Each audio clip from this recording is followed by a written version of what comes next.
Hi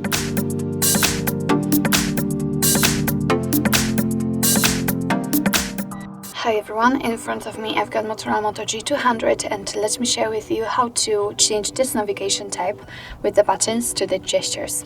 So firstly, let's enter the settings. Here we have to scroll down to the very bottom and tap on system and enter the gestures. And as you can see here, we've got the system navigation on the second position, so let's enter. And since we've got 3-button navigation option applied, all we have to do is to simply tap on this option, gesture navigation. And as you can see right here, we've got the animation which will show us how we should navigate with this system type, but of course I'll show you it on myself. If you want to, you can enter the settings here, and as you can see, you can customize the swipe sensitivity, so the area which will respond to your touches. I will just leave it. So let me begin the tutorial actually.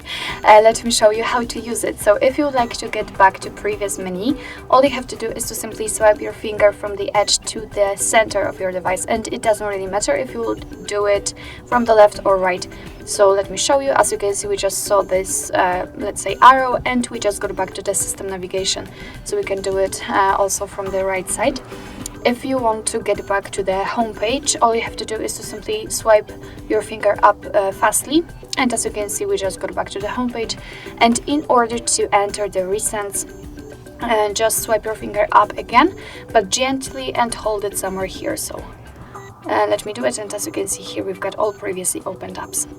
So actually this is it. This is how to change system navigation type to the gestures in your MOTOROLA Moto G200. Thank you so much for watching. I hope that this video was helpful, and if it was, please hit the subscribe button and leave the thumbs up.